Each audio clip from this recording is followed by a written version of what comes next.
Thanks again for rejoining me on the program TMI Monday. On our first discussion segment, we look at the problem of migration, the origin, why it seems to be a very big issue right now. It's for obvious reasons, and that's because of the rates of debt associated with this issue. But quite disturbingly is the fact that despite the debts that we see in the social media, either in the Mediterranean Sea or in the Sahara Desert, many more people are headstrong and going on that route to get to Europe, supposedly.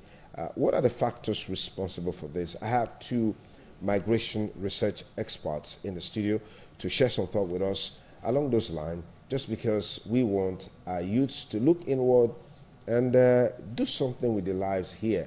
I agree that the factors that are supposed to support you doing something tangible, they are not very encouraging. I mean, I talk about the business environment in Nigeria, power supply, security, and a host of other. They're not very friendly. But there are still those who are making a living out in spite of all these challenges that the business environment poses. And so today, I want to hear from Tayo Legbede, who is a Nigerian researcher, specifically on migration. I'd like to also thank you very especially for coming, Tayo. Thank you so much for having us this morning. We also have Ehiari Ibiezugbe, who is also another researcher on migration. Ehiari, many thanks for joining us on the program. Thank you very much. Okay, let's start from the basis, which is that migration has always been a part of our society. What is really most disturbing just now about what is going on in terms of the migration that we see? Let me start with Tayo. Okay, well, so to set the tone for this, the first rule of life is survival. Everyone wants to survive. Once you cannot survive, then you cannot continue to live. Your existence is questioned. And as you rightly said, migration is a part of life. People need to move from one place to another geographically, so that's why you see people move interstate or intercountry, which is what we call international migration or traveling.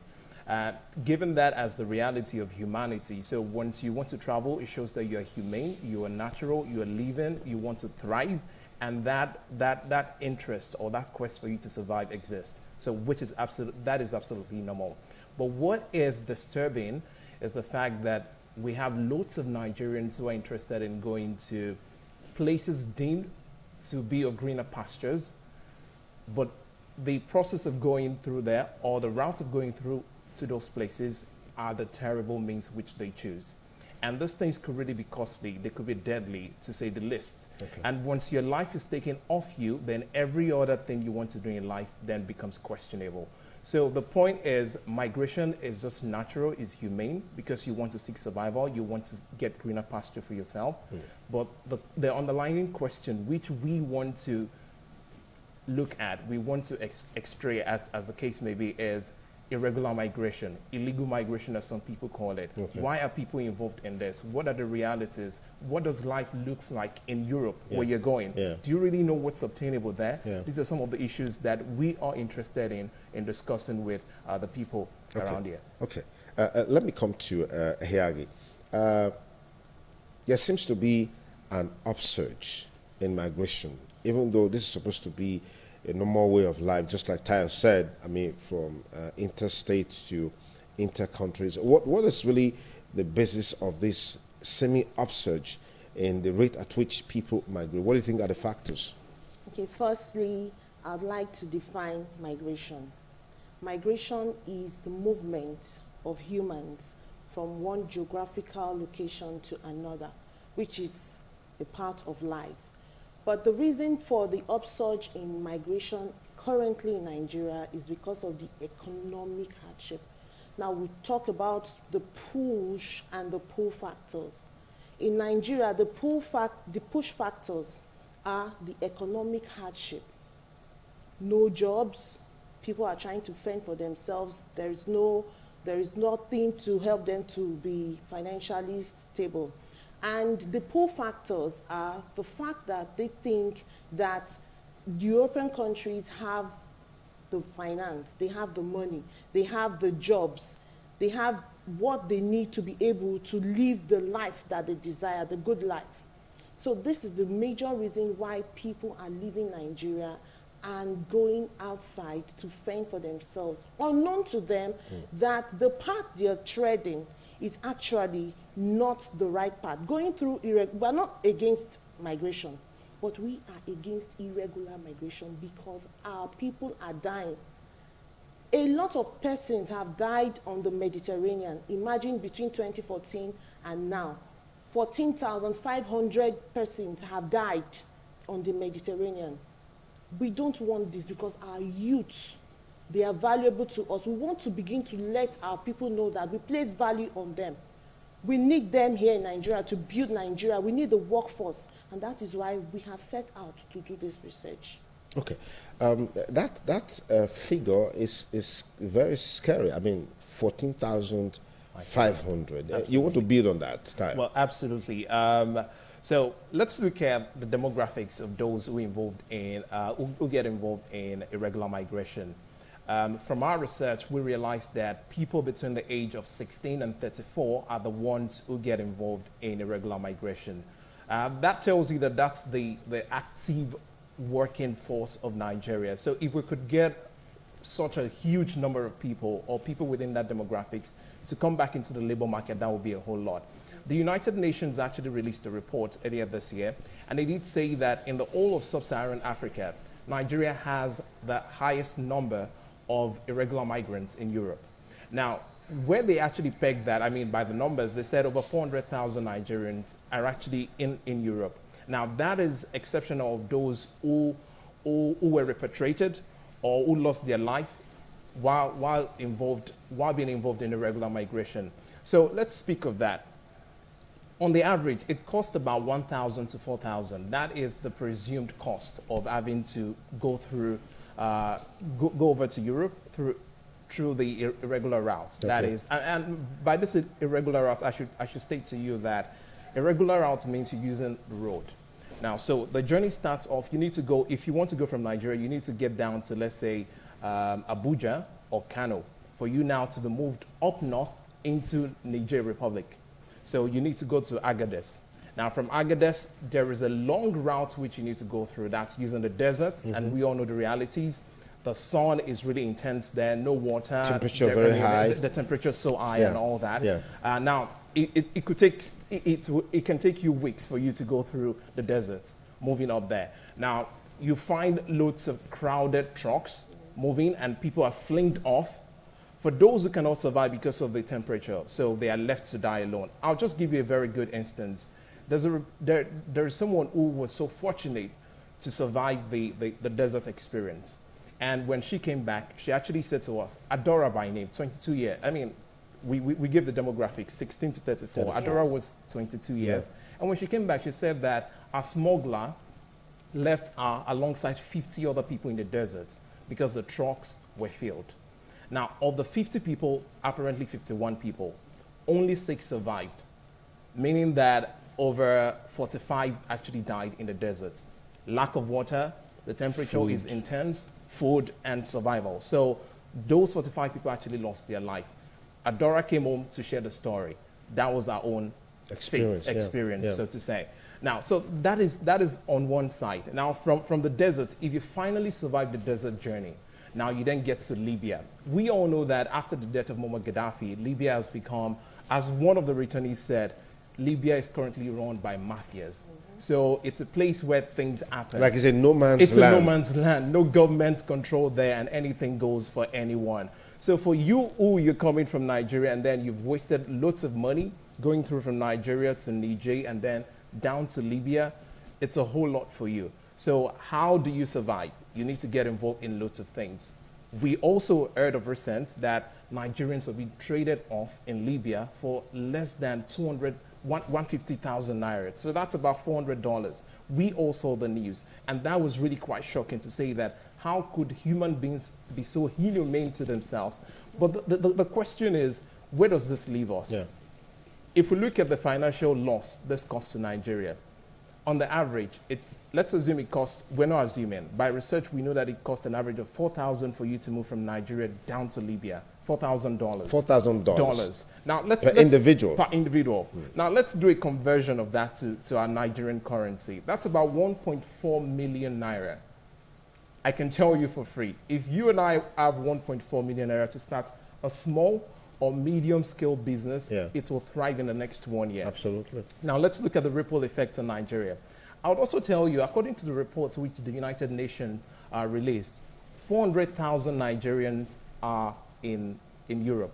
They went through irregular migration. The entire bulk of that 400,000 of that 400 went through illegal migration. Illegal migration. And then, so that means that they do not have a legal stay right now. So they keep hiding and all of that. But that's the number. Let's now multiply 400,000 Nigerians by $4,000.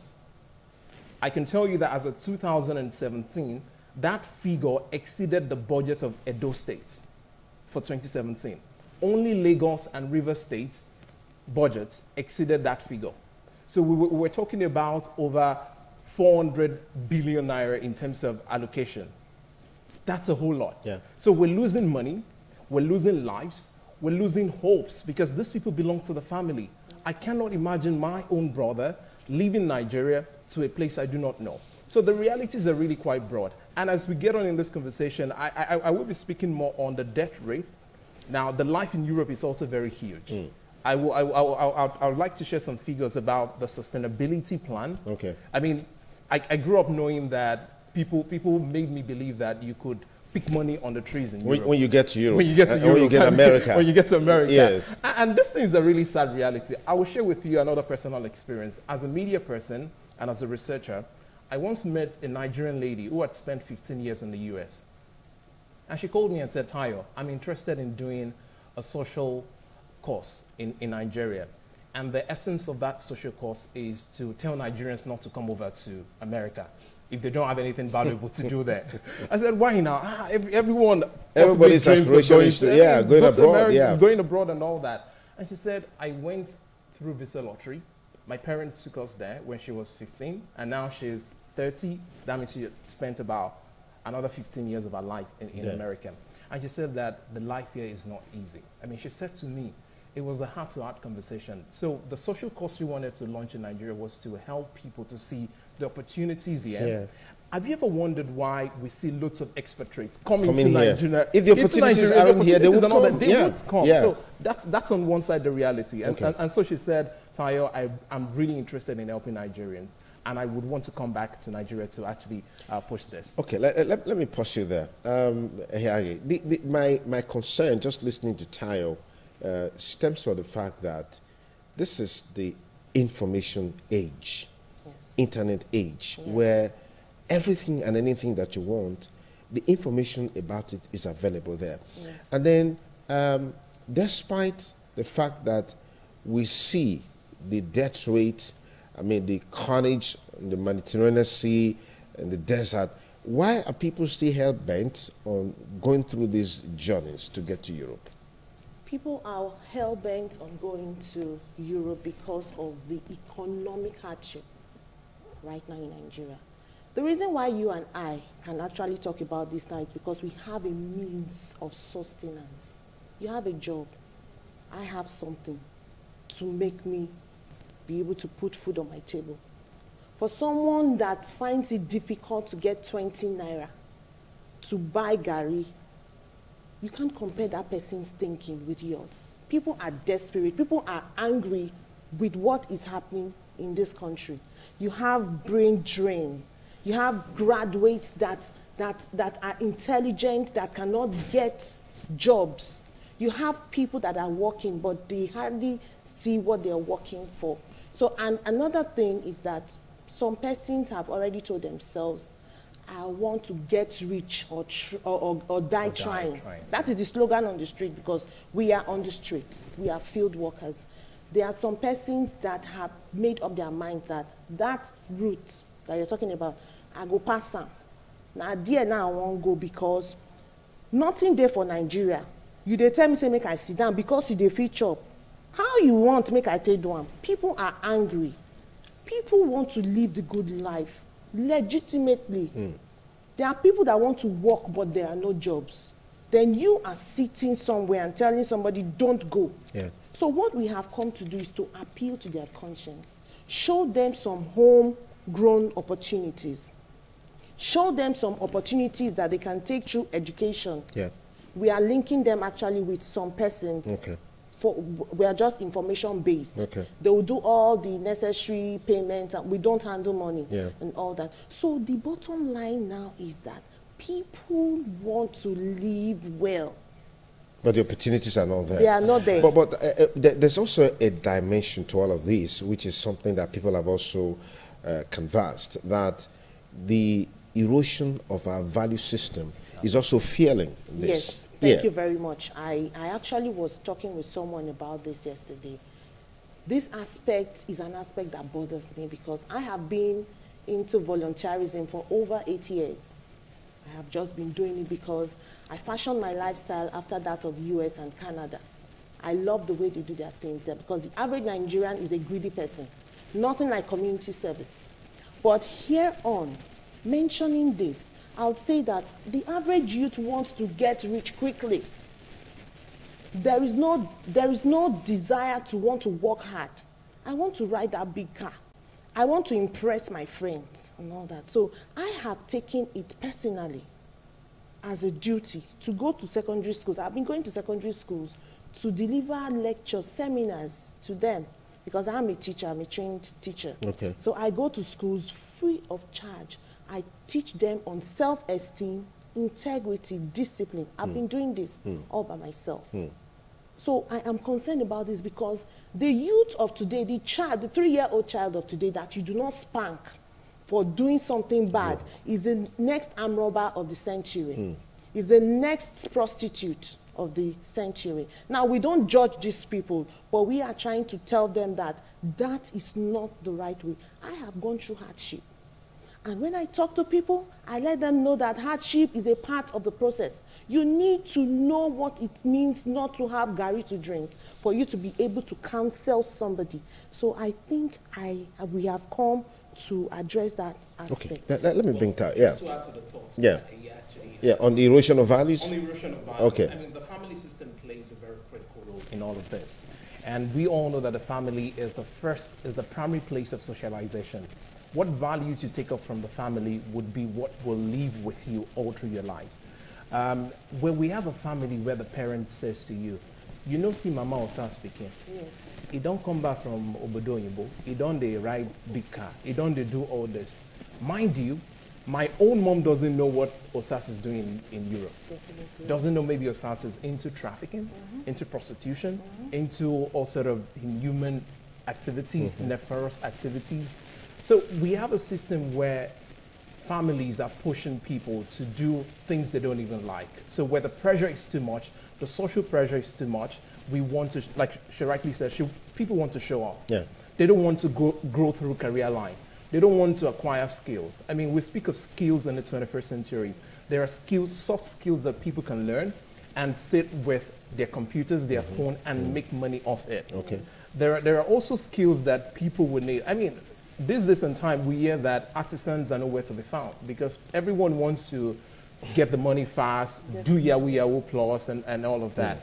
So the reality is simply that we have a family system that is pushing people away to do things they don't want to do, and then they also resolve in their mind that my mama don't say me I do and me say I must do it.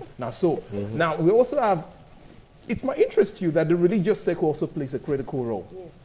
I would tell you that religious leaders at some point anoint and pray for people to go through irregular routes.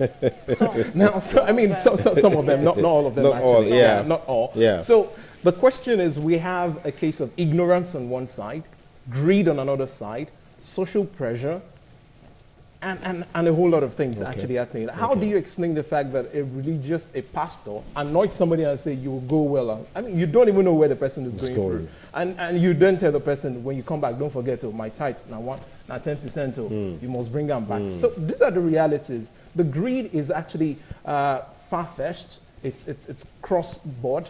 And we just need to be able to speak about these things, address them, and also bring back our social consciousness. Okay, I'll come back to you in a moment. If you just join us, the program is TMI Monday. Today on the show, our focus is on the impacts of Nigerian youth migration. Of course, you heard from our panelists, Tayo Elegbede and, of course, Hiari Ibiezugbe, on the statistics that are available. Quite disturbing to see that quite a large number of Nigerian youths are dying by the day, either in the Sahara Desert or in the Mediterranean Sea, because they want to make a better living.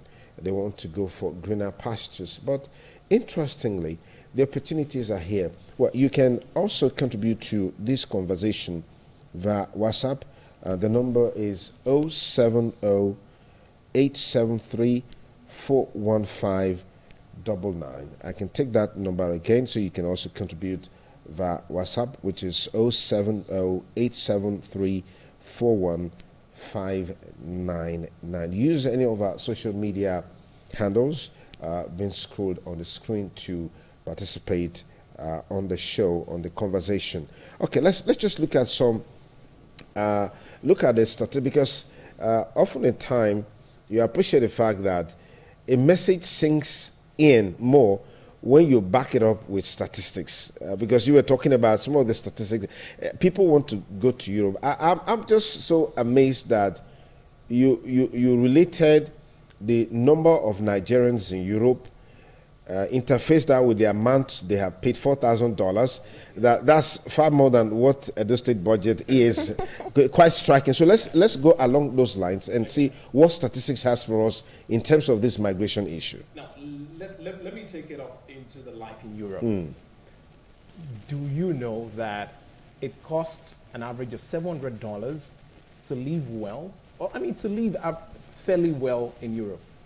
$700, convert that to the Nigerian currency. $700 for one day, for a one week? For 1 week. A week. So if I'm a family, 3 of us, we could manage with $700. It could shoot up to $1,500, depending on our lifestyle. Yeah. And we know Nigerians, we like elaborate lifestyle. We want to do one bed, the parties and all that. Yeah. So we could spend like $2,000 every week. But the average, the least you can have is $700.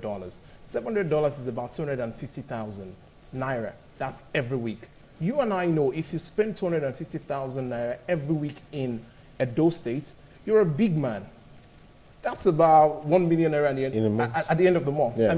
What work would you do for you to earn 1 million naira? What skill do you have? For someone who wants to go through the irregular route, what skill do you have that can earn you up to 1 million naira every month? Here in Nigeria and also in Europe. If you have that skill, you would rather sit back here and actually do a lot. Now, let me also shock you that this year, as we speak, the German government plans to repatriate over 12,000 Nigerians back to Nigeria. 12,000? 12,000 Nigerians. That's in this year, 2018. Now, they also say that 20,000 Nigerians applied for asylum. Now, by asylum, we mean that people who got to Europe and then they felt that, government should give us stay, they should give us a job, and then they feel that money should be up and flowing all through. And let me also tell you that Greece, Italy, they are facing they're facing the same unemployment rate as much as Nigeria is facing. Yeah. So we think that the money is actually flowing there, but the money is not flowing. These people also have their own reality. Now, the death of life, just in February this year, 6 blacks were shot in Italy. Why?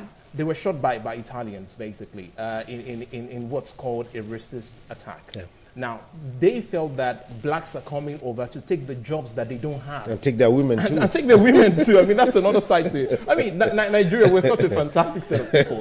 We can take anything off. So they are actually worried that we're taking their women and we're taking their jobs, we're taking their money. So they felt, how do we get off of this people, get these people off our tail? So these are some of the realities. Yeah. So you have it's really expensive living in Europe. Yes. You have to pay tax for everything. In Germany, for instance, the government is begging them to use power Why? I mean, so they have power, yes, because It's in abundance. It's in abundance. No, not even abundance. It's in surplus, really. Yeah. It's in surplus. It's in surplus. Yeah. So why is the government begging them? Just so that the government can actually tax them on power utilization, and then they can make money. So you have to pay for everything you have to do there. I mean, in Nigeria, you can still make your way through. You can still, the rate of electricity is still fairly affordable for you to use. But in the case where you have to use over 250,000 every week, how do you raise that? Yeah. So once you get to Europe without legal papers, of course, you cannot get a job. The language barrier is there. I mean, as a Nigerian, you do not know how to speak Italian, you cannot speak German. So how do you communicate to the CEO of the company and say, I want job? They're like, I can hear you. What are you saying? So there are lots of barriers we need to speak of. Okay. The cost of living is very expensive. There are cases of violence in some of those countries.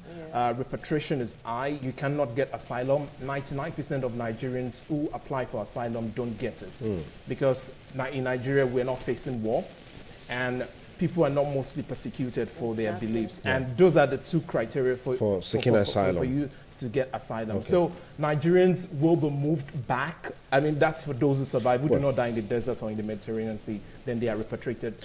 Okay, let me get you in here. What's your take on the contribution of what some have described as a semi-dearth of leadership in dealing with this issue? Because if a man can get, there are a lot of people who started small and they've grown big, probably didn't even have up to 100,000 naira. I met a lady some years back who was selling pepper rice, all right? She started with just, putting the food on her head. So after some years, she was able to get a wheelbarrow. She was doing it within the market. After some years, she was using a table. From using a table, she got a shop inside the market. And then from that shop, you got a bigger shop inside the market. And from that shop inside the market, she got a space outside the market. I mean, she's just been on that ascendancy. Very popular, Mama Ebu Pepera. That's what you know her. The day she told me that story, I was moved to tears. Now, leadership seems to be a contributing factor. I don't know what you make of this. And so how do you think leadership can be of use in trying to change the narratives in this migration? In fact, I'd say that leadership takes 70% of the blame in this, because I'll speak from experience. It took me quite some time to get a job as a very intelligent, articulate, and responsible Nigerian. I imagine if I didn't have the kind of independent mindset of I can do it, I can survive, I don't think I would have been here today. So not all persons have that mindset. So if as a government you have not placed modalities on ground for people to be able to sustain themselves, and you're asking them to come back from Libya, you're asking them to come back from Europe, to do what? At the federal level, our government is yet to be responsible. At the state level, I have not seen responsibility on their part. At the local government level, well, they've just been inculcated in now. Let us see what they're going to do. But the truth is that there have been some funds allocated for aids like this. Not just now, before now. Yes, before now. But it has been embezzled by the same persons that come to tell us that we should be responsible, we should turn away from crime. So the government has 70% in this. So we cannot be creating awareness, and the people we are creating awareness to don't have something to fall back on. Okay. So I'm using this medium to speak to our governor in Edo State, the Lagos State governor, in fact, all the governors in Nigeria, and even the president, to please come up to stand up to their responsibility. This cannot keep happening. We are losing valuable resources, human resources. A lot of our doctors have left Nigeria. Most of them are still living. And they go to the UK, they go to America, they go to Canada to excel. And we are here talking about people returning. Returning to what? I appeal to them to create skills acquisition center. Use IT to propel the youth towards positive endeavors. Yeah. Yes. Go around, interact with your people. Let them know that, wow, we understand you're going through this hardship, but we are with you, because every potential returnee, every potential migrant is actually a potential trafficker. Because by the time they go and they come back, they become returnees. And most of them are the ones that turn out to be traffickers. And the truth is that I cannot blame anybody, because I have not provided a means of sustenance. Our government has not done much. Okay. They have not done anything. So they should come out and do something. Enough of using public funds to enrich themselves. Okay. We're just on this discussion, which is that is enough for us to identify the problems, the predisposing factors, what are the things we can hold on to as being responsible for all of this. But what are the platforms for us to get out of the woods as it relates to this migration menace that we're talking about? Well, so I would take it up from where she stopped. Exactly. And I would like to speak on leadership. Beyond the political leadership we have in Nigeria, I do believe that the private sector plays a critical role in all of this. World over, we've seen the partnerships between public and private sector making things work out well. I think that corporate governance should come to the fore and be more responsive and more responsible to helping the human capital development growth of Nigerians. Yeah. We speak of skills. Nigerians are really, we have the die-hard, never say never spirit. Survive anywhere. Anywhere, they would say, anywhere you go and you do not say Nigerian, I bet come on there. Say, you know if you survive. Exactly. I mean, that's the reality. So getting out of the woods, we need to be, I think it starts from individual introspection. Okay. You need to personally speak to yourself. You need to personally believe in yourself. Yeah. That if other people are succeeding in this country, why won't I succeed? You need to look inward to see the resources that you can nest and then make things a lot better. If people are coming from other countries, India, China, and all that, and then we have them here doing well, why can't we? We are Nigerians. We should believe in ourselves. We should seek the best of resources that we can make do with and then get bigger with ourselves. So we've got some comments coming in from our WhatsApp platform following this conversation. Good morning, Duke and panelists. It's very good to discourage illegal migrants, but the government should put down the basics. I just mean basic infrastructure to encourage entrepreneurs, such that a barber can have what now? Have something, but I can't see that, but I'm sure you wanted to add something to that. If you could add it to it, probably it would just make more sense. But we thank you for your contribution to the discussion. Yeah, government. That's what this man is talking about. Government, yeah. I think government has 90%. So you tried.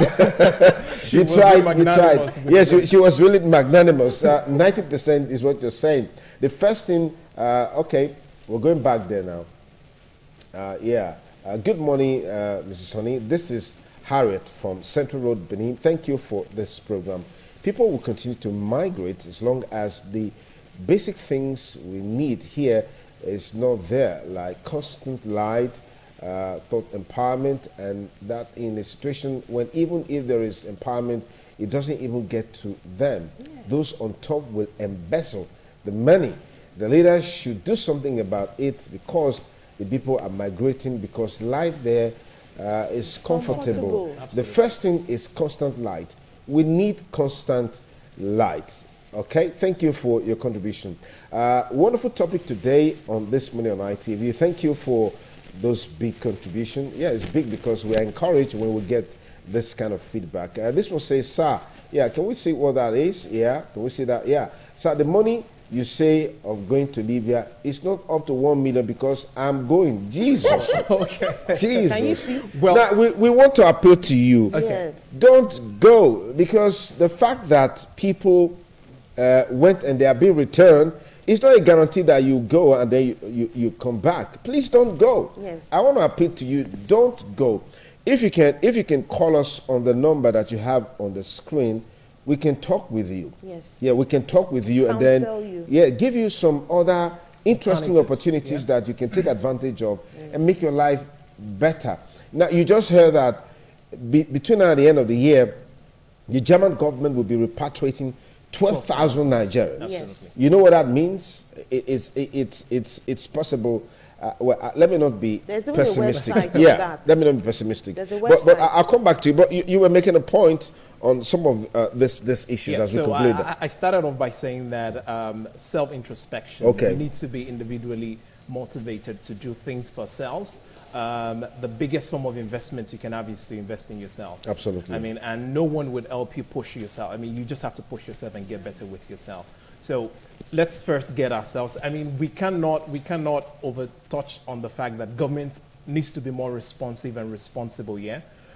Someone said 90% of the responsibility lies with the government. She was even 70. So government plays a very critical role. Okay. And so I should also say that we're beginning to see some kind of commitment from the government. We know what the Edo State government is doing, but a lot can still be done. We know what the Oba is doing. Yeah. We know what the royal fathers are doing. Yeah. We know what the communities are doing, but a lot can still be done because we're really losing so much in terms of money, in terms of minds, in terms of skills, in terms of personality. Yes. We've not even talked about the shame and the stigma. Yes. Social. I mean, just let me share this. One of the returnees who was repatriated said, I can't go back to Edo State because where do I start from?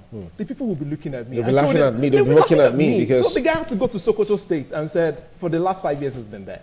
These are some of the things we're talking about. Okay, now let's take this message from one of the returnees.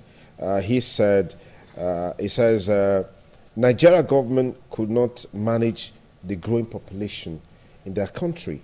No jobs. People can't pay their bills. These are major factors for migration, and that's quite striking. The population is growing. I mean, today, we don't even have an accurate population for this country. At all. Yeah. Some say the last count, 150 million, 117. Some, project it to be around 180 million. Now, you see a system that doesn't even factor in the population growth rate, so you know the number of people that are going to be out of school this year, and so you plan for them. So that's also a very, very striking factor. So where there is no plan for the population, I mean, you can't really accommodate no jobs. Even if the jobs are there, but some of them are not enough, or some of them, the skills required to get it done. I mean, I remember just a few weeks back, we needed an editor, and then, of course, we've been going around to see if we can get an editor. Someone said all of the young guys who have learned how to do online editing and stuff like that, either they've gone to Ghana or they've gone to South Africa, they've gone to some of these countries where they can press computers and do all sort of funny things online. So it's really, really crazy. Let's get a final word. You were talking about a website and stuff like that. Yes. Can you let us into that? Okay, there is a website currently functional, set up by the German government to dissuade Nigerians, especially from coming to Germany. Okay. And on that website, you find things like the realities of coming to Germany as an illegal migrant. One of which is that there is no money that will be given you as stipend. Okay. If you come in illegally. Yeah. Then there are no jobs. You don't have access to medical health facilities. Yeah. You will not be catered for. Then there are no shelters for you. So the name of that, I could drop the website with you, so you could put it on the screen, so people can go there and see for themselves. Yeah. Final word. Yeah. Interestingly, we also know that the Nigerian government is also trying. Bank of Industry, for instance. I mean, people think that farming is for old people, but I can tell you comfortably, I'm a passive farmer. I have a farm, and I'm doing well with it, based in Lagos. And I do hope to expand. So the reality is, Bank of Industry, for instance, has funds that you can actually access, do things with yourself. Bank of Agriculture also has funds that people can. There are youth development programs that people can also invest. There are investment programs which, I mean, we know of Shopee. We know of N-Power. Yeah. We know of a couple of other packages which the government is putting out place, there, yeah. both local, state, and of course at the national level. We just need to reach out and get these things. Yeah. Yes, maybe there is a failure, there is a lacuna in terms of the information flow, Yeah. but of course, platforms like this, conversations like this will Yeah. help us understand and of course harness some of these resources. Okay. What's your last word? Okay, would be glad if we can get collaborations from the government, even from ITV, and even non-governmental organizations, because we realize that as we go disseminating this information, we're going to come in contact with people that have needs. So how do you, to be skilled, yeah. educated, and all that. So if we have skills acquisition center, they could reach out to us, so we refer people there. Okay. And all that. Okay, thank you. Thank you very much. It's been a very exciting conversation with Tayo Legbede. Is a migration research expert, and of course Ehiagi Ebiezugbe, which is also a migration research expert, sharing with us some details of what their findings are on the factors responsible for this upsurge in migration. I mean, just like we talked about a while ago, you saw someone on our WhatsApp platform saying, I'm going. Yes, I've heard you. I've heard all that you guys said, but I'm going. It's a case of get rich quick or die while trying. I mean, it's crazy. It's really, really crazy. I said something when I opened the show this morning. That's the fact that, okay, just before I tell you what I said, we have this one coming. Morning, guys.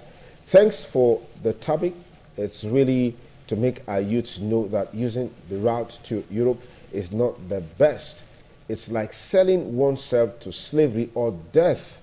But of course, this country is the killer of all who have lost their lives trying to make a better life. If Nigeria is good enough, nobody will ever want to migrate to other countries. Asking Nigerians overseas to come home, to come back home, is like adding more problems to the country. Nigeria needs to be recolonized, bro. Well, that's your opinion, but we can get this one. We can get this one. Good morning, sir. I will be going to Libya soon. Life in this country is frustrating. As I'm talking to you now, I don't have parents to care for me. I used to hawk and make a living, but today Obaseki came and stopped it. So what should I do? Call this number. This number after the program. We'll talk with you. Call this number after the program. We'll talk with you. So please, can you please list again those empowerment body earlier mentioned, like Empower or so? Are they efficient? Ty probably will answer that question. Yes, of course they are efficient. There are a number of people who are doing well with them. Nigeria government is to be fully blamed.